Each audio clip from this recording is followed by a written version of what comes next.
Hey everyone, Eli back again, and today we're going to be talking about fetch and notification callbacks.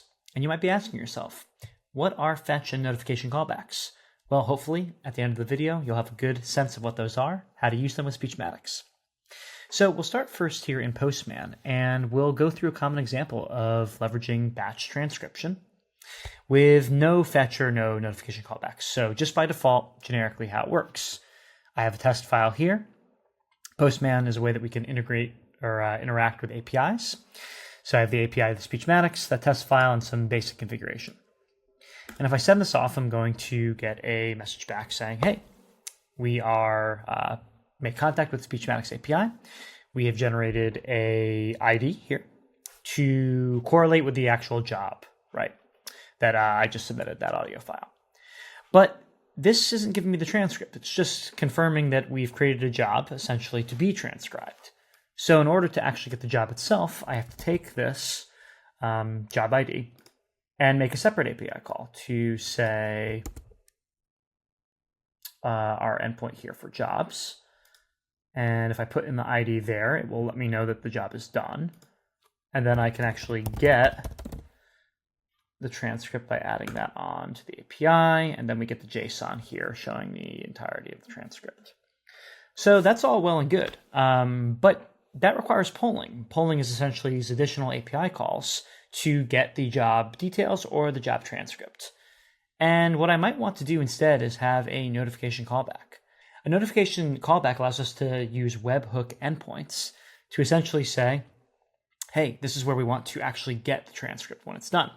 We have this great detail in the documentation, but it allows us to put within the configuration settings some endpoint that we're going to use to have the transcript, the actual transcript itself, as well as the data or the format of the transcript that we want, whether it's TXT format, the defaulted JSON or SRT, as well as any authorization headers you may need to pass depending on what webhook handler you're using. So if we go back to our example here and I say, well, I'm going to do another standard callback, but this time I want to have an actual webhook associated with it, I can make the same call. We'll generate a job ID like before, but this time what's great is that I'm actually able to go to a webhook site that I'm using here with that endpoint. And when the job is complete, it should actually land right on this page here saying, hey, here's the job. Oh, and there it is.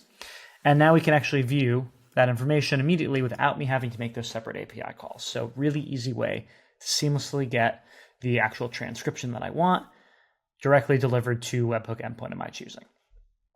So that's all well and good. But what if, for example, I need to do this not with a local file, but with a file that's in some cloud storage like S3? Well, this is where we can leverage our fetch URL to essentially say, hey, I'm going to go snag a file. And the file is not going to be local, but it might be in cloud storage like S3, Azure Storage, or GCP Storage. Send that over to Speechmatics for transcription, and then we can get it in any form that we want. So the most interesting thing that we can do, I think, is to fetch some data from an actual S3 bucket that I have here. So this is my bucket in S3, and I have this same test file here in S3. We can go and fetch this file, send it to Speechmatics for transcription, and then send it off via notification callback to that webhook endpoint. And what we'll do is we'll have to create a pre-signed URL to actually access the data within this S3 bucket, this actual audio file.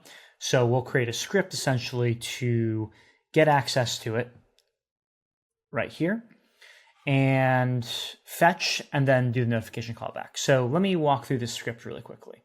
We're going to be using Bodo 3, which is the AWS SDK for Python. Really, really easy way to interact with AWS from Python. Would recommend it if you haven't used it before. We'll import some of the Speechmatics client itself to actually leverage Speechmatics from Python as well, and some other date, time, and HTTP libraries that we're going to be using as well. So up top are the Bodo 3 settings, the specification of the actual AWS profile that I'm using, whether we're rather interacting with S3 and the region specifically that the bucket is in. And then some details about the pre-signed URL to give us access to begin with. We're going to need the bucket information, the actual audio file itself, and the expiration time of the token. So that'll be all the information that we need for the actual pre-signed URL, and then we'll generate it here with that exact call.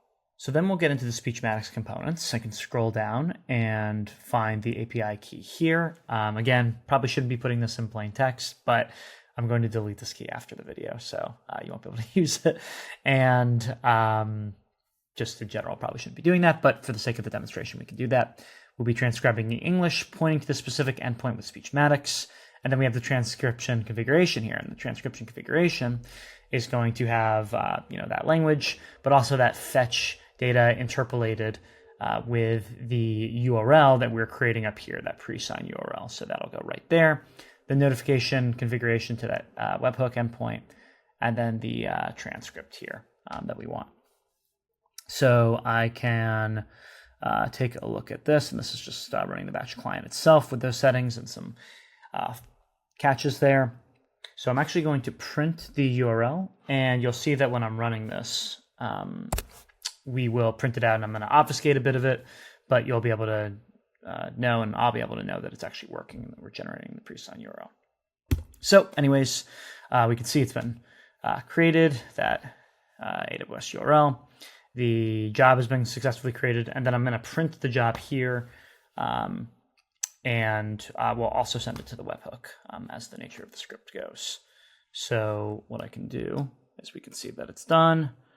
We've got the job ID there, and see that we have a new one, and that this matches that job ID that we created here, right? So now we can see all of the transcript. Really, really easy. We just fetched and did a notification callback from AWS to Speechmatics to this webhook URL of my choosing. And if I wanted to, I could even have this come out in different formats. So let's say that I prefer this format of actually having it as a TXT version. We could go ahead, run this again, create a new job, wait for that webhook to come through. And there it is, our transcript. So that's how to use fetch and notification callbacks. Really great way to integrate these into your own workflows to more seamlessly send audio and receive transcriptions. Excited to see you on the next video. Thanks for tuning in, and we'll keep learning more. Take care.